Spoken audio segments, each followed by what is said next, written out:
भाइयों और बहनों, आज का मुद्दा बहुत ही गंभीर है। एक ऐसा सवाल जो हर मुस्लिम औरत को खुद से पूछना चाहिए। क्या मैं उन औरतों में से तो नहीं जो जहन्नम का ईंधन बनेंगी? क्योंकि हदीसों में साफ साफ बताया गया है कि जहन्नम में औरतों की तादाद मर्दों से ज्यादा होगी। आखिर क्यों? रसूलुल्लाह सल्लल्लाहु अलैहि वसल्लम ने एक बार ईद के दिन औरतों को नसीहत करते हुए फरमाया, ऐ औरतों की जमात, सदका करो, क्योंकि मैंने जहन्नम में औरतों को ज्यादा देखा है। सहाबियों ने पूछा, या रसूल अल्लाह, ऐसा क्यों? आप सल्लल्लाहु अलैहि वसल्लम ने फरमाया, क्योंकि तुम लानत बहुत करती हो और अपने शौहर की नेमत का इनकार करती हो। अगर किसी शख्स ने उम्र भर तुमसे अच्छा सुलूक किया और एक बार कुछ गड़बड़ हो गई तो तुम कह देती हो, तूने कभी मेरे साथ अच्छा किया ही नहीं। नाफरमानी और बेपर्दगी। आज के दौर में बहुत सारी औरतें बेपर्दा, ना महरम से मेल जोल और सोशल मीडिया पर अपनी तस्वीरें डालना आम बात समझती हैं।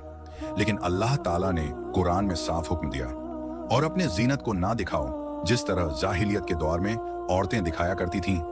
औरत का हुस्न सिर्फ उसके शौहर के लिए है, ना महरम के लिए नहीं।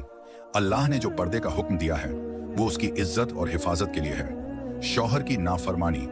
रसूलुल्लाह सल्लल्लाहु अलैहि वसल्लम ने फरमाया, अगर कोई औरत अपने शौहर की नाफरमानी करती है तो फरिश्ते उस पर लानत करते हैं जब तक वह राजी ना हो जाए। आजकल कुछ औरतें फेमिनिज्म के नाम पर घरों को तोड़ रही हैं, शौहर की इज्जत नहीं करती, उस पर हुकूमत जमाना चाहती है।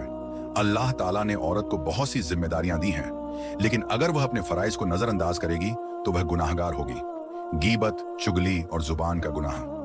रसूलुल्लाह सल्लल्लाहु अलैहि वसल्लम ने फरमाया, ऐ जुबान, अगर तू ठीक रही तो सब कुछ ठीक है, और अगर तू बिगड़ गई तो सब कुछ बर्बाद।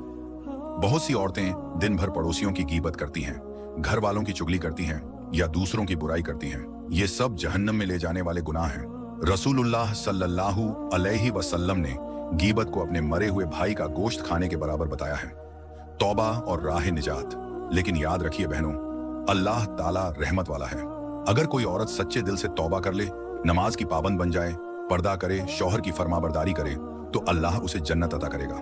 रसूलुल्लाह सल्लल्लाहु अलैहि वसल्लम ने फरमाया, अगर औरत 5 वक्त की नमाज पढ़े, रमजान के रोजे रखे, अपनी शर्मगाह की हिफाजत करे और शौहर की फरमाबरदारी करे, तो कहा जाएगा, जन्नत के जिस दरवाजे से चाहो दाखिल हो जाओ। आखिरी नसीहत बहनों, ये दुनिया कुछ भी नहीं, हमेशा की जिंदगी तो आखिरत की है। अब भी वक्त है, अपने आप से पूछिए, क्या मैं अल्लाह और उसके रसूल की फरमाबरदार औरत हूँ? क्या मैं जन्नत की हकदार हूँ या जहन्नम का ईंधन बनने जा रही हूँ? अगर जवाब नहीं है तो आज ही तौबा कीजिए, पर्दा अपनाइए, नमाज की पाबंदी कीजिए और शौहर के हक को अदा कीजिए, क्योंकि जन्नत आपकी मुंतजिर है। लेकिन शर्त यह है कि आप खुद को बदलें।